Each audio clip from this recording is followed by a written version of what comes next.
Have you ever felt like you were stuck in a rut? Like you were going through the motions of life without any real change in the pattern? Do you keep finding the answers you seek, but then years later, nothing's changed? Maybe you feel like there's no way out, or maybe the idea of changing your life seems impossible because you've gone back and forth from completely ignorant of your negative self talk and believing that you finally have it all figured out. Does that sound familiar? No matter how dark it may seem, know that it is possible to make change and break out of unconscious patterns. You don't have to go through life feeling stuck in a rut forever. So here are some tips to help you take control of the old story and creating your new story. You see, it can be all too easy to fall into the trap of limiting beliefs and patterns that hold you back from reaching your true potential. I have been where you are so many times. I know it's frustrating to repeat the cycle, believing that you're never going to get lasting change. Like you, I have been to seminars, joined communities, different faiths to find my joy, my empowerment, to be seen and heard. Because for me, every heartbreak in life, personal or professional, I was always willing to look at myself and start asking questions to the man in the mirror. Questions like, what did you do wrong and how can you fix this? How can you fix yourself? How do I let go of this pain and move forward as the loving man that I am? Can I take 100% responsibility in my healing and refuse? I will choose to let everyone off the hook. I refuse to blame anybody. Regardless of how that looked to anyone else, I did that work, especially in my sacred relationships, the ones with the great loves of my life. Yeah, I found acceptance and I was seen and heard. I learned different tools from different groups since I was very young, leading youth ministry. And yet, as I migrated every 3 to 6 years into different solutions, adopted their language, their dogma, and agreed to their vision of what I am and supposed to be or do, the cycle would eventually repeat again. Yeah, I made huge changes, but there were still patterns that repeated. So I am addressing the number one reason I believe that this happens in my self-work and working with clients for 6 years. It is the story that is still a part of the narrative. My memories and attachments to the judgments of those memories and beliefs, those I am statements that I'm still saying to myself. But it's time to break free from those limitations and start living the life you're meant to live. So here's how I do it, and you can do it too. This is what I teach. It's very simple. Now, there are going to be 2 other installments after this. They're going to be more deeply involved in the framework specifically. But first, we want to develop the awareness and the belief that you have the power to change the story, and you're the only one that can do it. So first, let's recognize and then release limiting beliefs. Most people don't even realize they have limiting beliefs. And if they do, they usually think that by declaring them and saying that they're gone, that's all it's going to take. You have to do more than just identify them. Limiting beliefs are absolutely anything that you put a label onto and hold a hard assumption that all there is to know about that label, divorcing yourself completely from the work that you have to continually do the rest of your life. Your limiting beliefs can and do change as you do your work, and you still need to look at these newer assumptions and be willing to be wrong yet again. It never stops. See, I have been in many processes with a lot of facilitators, and it was easy to identify the limiting belief. And then also, it was easy to identify with the limiting belief and continue to say it. Does this sound familiar to you? I'm divorced. I was cheated on. I have ADHD. I have a childhood trauma. I have an adult trauma. I have a trauma bond. Basically, you're making excuses and using pop culture and trendy psychology to say, I am not whole and it's not my fault. You're the only one that's to blame because you're the one telling the story. You want to do more than just label your disempowering statements. You want to do something about those statements. If you do not, then you'll believe others and the world are the reason that you are not happy instead of you. It's just you. Because limiting beliefs are those negative thoughts and ideas that hold us back from achieving our goals. They may be beliefs that we formed in childhood or cultural conditioning that we observed over time. Whatever their origin, it is important to recognize and then release them in order to move forward. Stop just saying your I am statements. Let them go. Stop being lazy. The only thing that stands between you and your happiness is the story that you keep telling yourself why you can't have it. That's from Michael Singer. So take some time to reflect on your beliefs and identify any that may be limiting you. Then write them down and then challenge them. Ask yourself, are these really true? Then, regardless, ask yourself, are they serving me? If they're not, then let them go. You don't need to talk about them anymore. Just let them go and stop talking about them. Then your problem goes away. Now, I also want you to visualize your ideal reality. See, I believe that you should do your work on this process back to back at the same time, because many times it is easy and supported to just talk about or maybe even write your new story. And sometimes you're asked to talk about or write your old story, but rarely do we merge the two as a single system because we have many excuses for this. Now, have you said this one? I don't want to look into my past, or writing doesn't work for me. I've already tried that. My past is too painful. Now, this one is really funny to me when people say that, because I will recommend this when somebody's already spent the last 30 minutes to an hour telling me how unhappy they are, how it's not their fault, how it's their ex that did blank and lied to them for so many years, and how they suffered through the whole process. And now they want all their friends and family to know about it, but no one wants to hear from them. So now they think the other partner turned them against them. No, they're staying away from you because you won't shut up about it. The other person's already moved on with their life, good or bad. They're not talking about it anymore.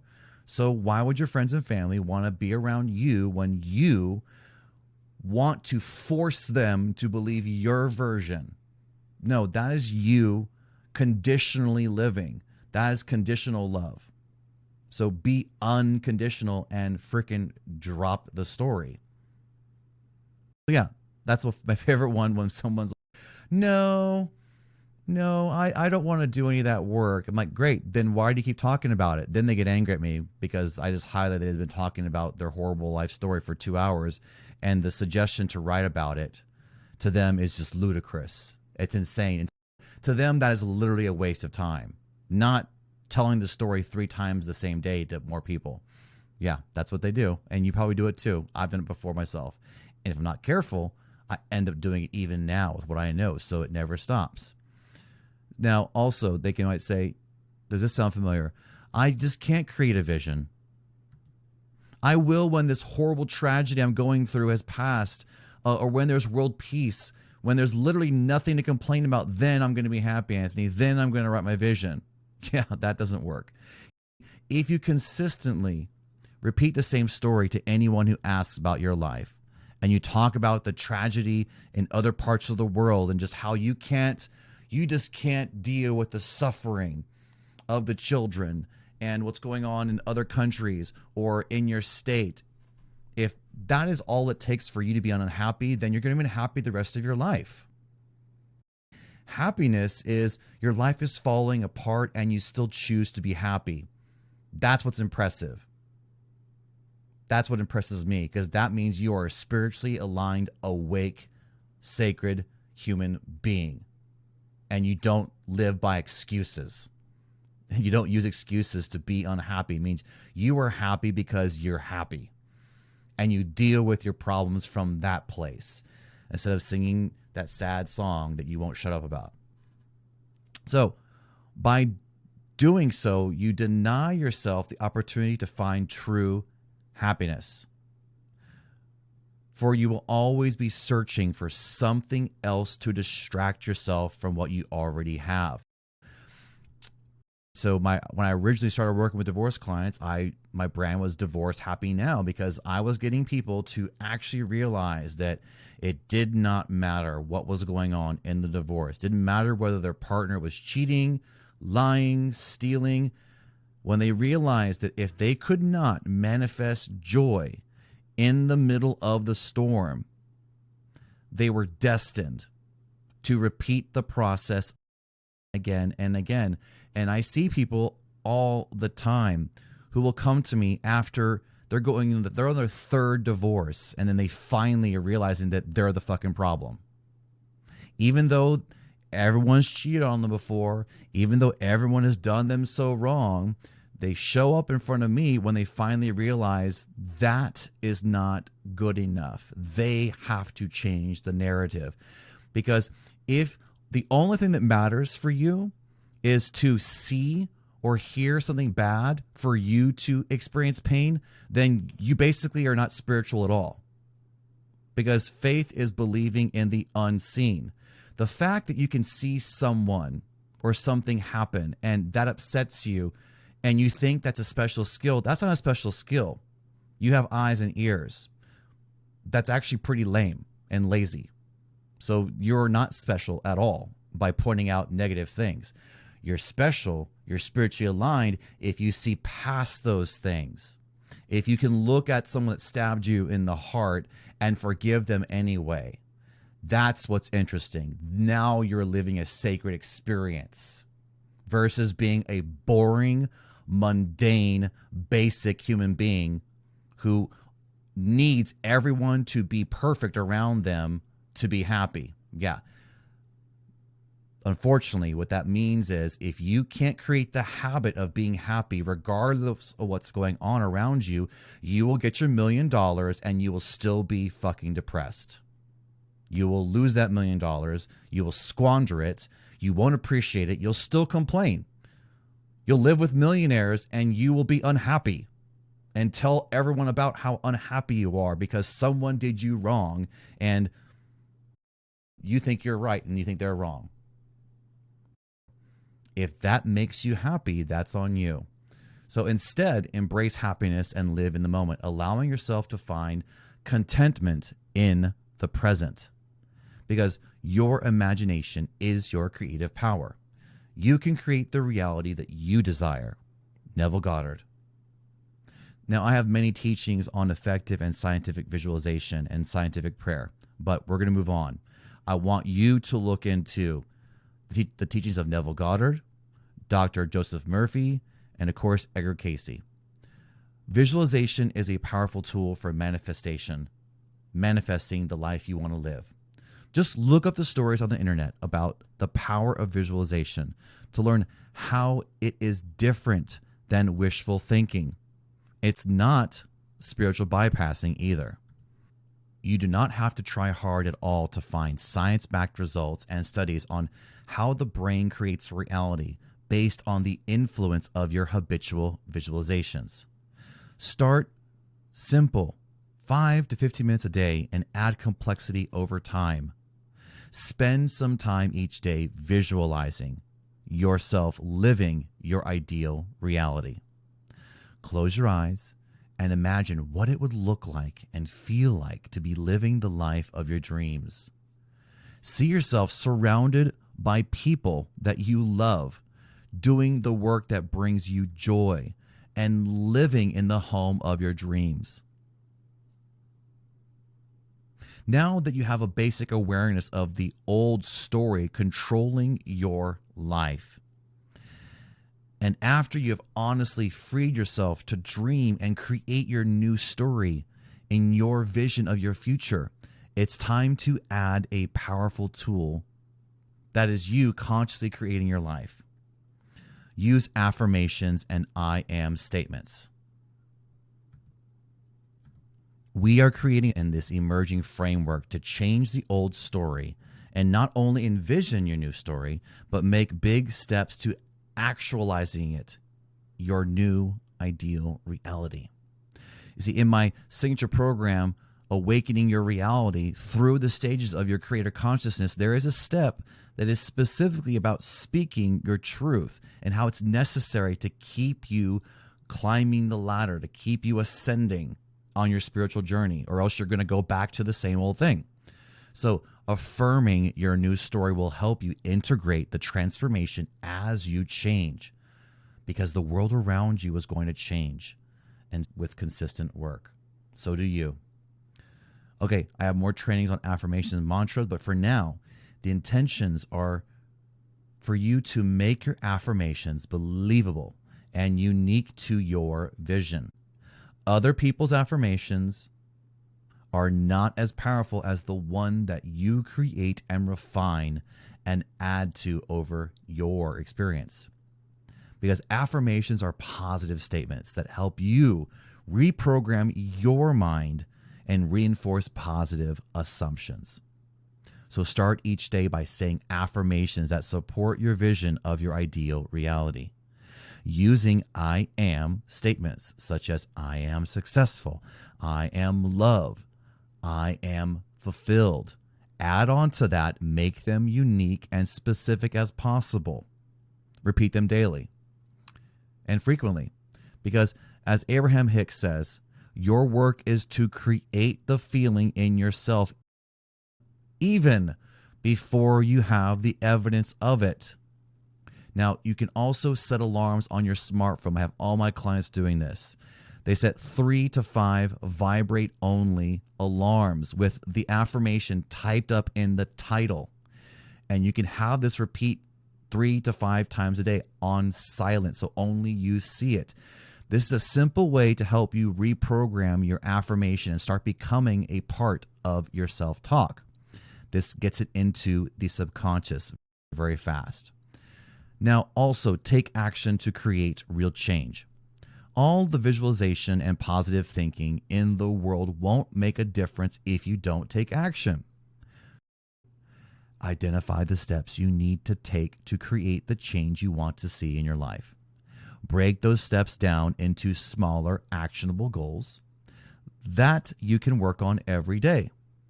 Now, identify limiting beliefs and replace them with positive ones. I'm going to pause here because, again, you cannot suppress a thought. It's impossible. You can only replace a thought. Suppression is impossible. It's a myth. It's an illusion. You will never suppress anything.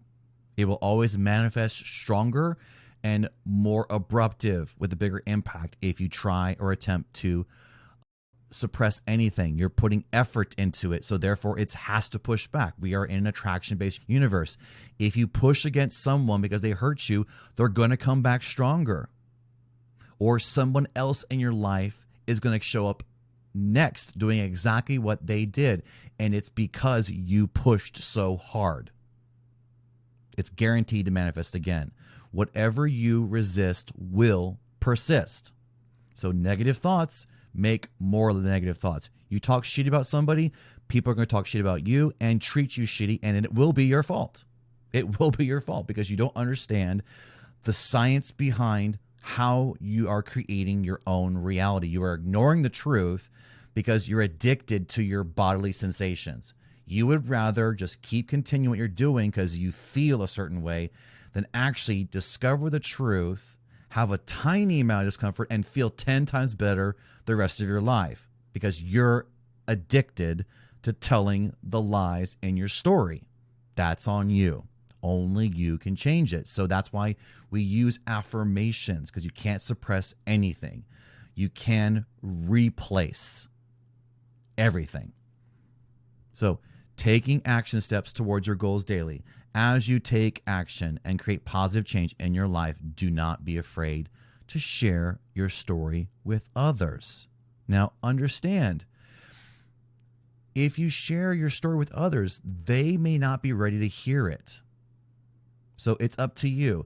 I suggest you share it. However, when someone pushes back on your newfound peace, your new joy, and they start questioning you, if they have resistance and they're not open to it, then you want to shut down and shut up.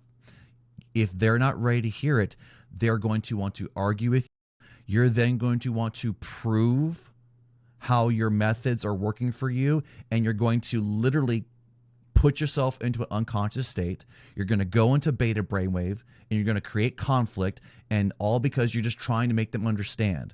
They're going to be in beta, and all they're going to say is, no, it's okay. I'm not angry. I just want to understand. Stop. You can't make anyone understand.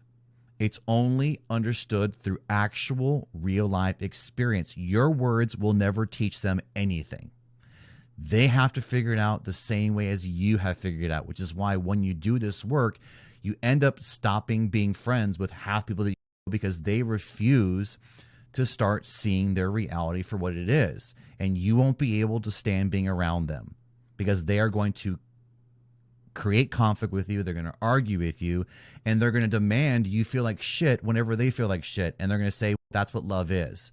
And that's why people who have been spiritually awakened for a long period of time end up leaving many of their friends and family by the wayside, because for years and years, they're trying to stay with them and they're just bringing them down. And that's part of the pattern repeating. So we have to use affirming, empowering actions to move forward in our life, or else we will be sucked back into the same drama that we already have been. There's a reason why you behaved this way before you woke up. So it takes new tools to continue waking up. You want to get awake and stay awake. Now, just as you were once influenced by limiting beliefs and patterns, your positive transformation may inspire others to do the same. Again, you share your story, you share your truth. People who are ready to hear it are going to run, and they're going to hear it. They're not going to even question you. They're going to be like, holy crap, yes, I've been trying to do this, and they're going to have a similar story where the people in their life who want the best for them, when they actually started to change their life, did everything they could to sabotage them, because nobody wants them to be above them and want them to stay down the hole with them. So don't get in the hole. If they're open, if they're not, talk to somebody else. Go meditate. Go, because you cannot prove anything to anybody if that's what they demand. So let them believe that you're wrong. Let them believe you're crazy. Go be crazy and go be happy. Now, in conclusion, as Michael Singer says, the degree to which you can free yourself from the conceptual framework of your limitations, you are no longer limited. So free yourself from those limiting beliefs and patterns. Create your ideal reality and live the life you were meant to live. Now, to recap, if you do not properly identify your patterns, your old story through your life, you will not have the awareness to make aligned choices with your empowerment. You will just keep being reactive, pushing away from things, going from partner to partner, job to job, crisis to crisis, and it'll still be your fault because you're the one reacting to your misassumption. So document the old story so that you can be aware of the patterns. If you just talk it out, you're not going to catch them because words don't mean anything. Now, when you also do not create and recreate your new story and vision in your life, you stop having the focus needed to reach past your current reality. So if you don't come up with your ultimate vision and align to it, you will be distracted by many things. You have something tragic happen, and all of a sudden you will throw the vision out the door, out the window, and give up because you will forget If you don't have that, you will forget that is actually the universe aligning to you. So have the vision so that you can hold that in your mind's eye and in your heart when things start changing, because they will change very fast. And you want to have the vision to align to, or else you will get in your own way and put your brakes on and stop everything from happening when it's about to break through. If you think about it, it's happened to you many times like before, and right before you broke through, someone told you something, or you just literally gave up for some BS reason and didn't change. If you do not persist in your belief with action, you will eventually have the same pattern repeating itself in your objective reality. And if you don't remember what objective reality is, the manifested reality, right? If you don't change your patterns, the 3D world that you're experiencing will never change. If you demand change, nothing will change. If you push people away, nothing will change. If you point the finger, nothing will change, because that's matter against matter. That is not a spiritual journey. That's a hustle journey, and it doesn't work. It never works, and it has never worked and never will work, which is why people who reach success through hustle never keep it. They never keep their success. They have to keep hustling, and they're miserable. And they only survive in sales environments anymore, and then they still are unhappy. So by embracing this old story and new story framework, you will get results that are repeatable, and you can climb the ladder to bigger and better manifestations, and you will be happy along the way to your goals. So if you like this content, remember to like and subscribe, comment below. Take a look at the links below. I have my 40-page free divorce planner that helps you make aligned choices, non-reactive choices before, during, and after your divorce. Stop listening to everyone else's opinion. Don't listen to your friends who got divorced, because that was their divorce. It's not your divorce. So that link is below to that free 40-page planner. Also, I have a link to my newsletter, and also take a look at my men's and women's groups, where we are creating spiritually aligned businesses to create more love and prosperity through mindset and internal spirituality. We're leaving everyone off the hook. There's no one to blame but yourself. So take a look at those links in the description below. And signing off, this is Anthony Sacred Cobra Cortino, reminding you that you are sacred, you are worthy, and you are unconditional love. We'll see you next time.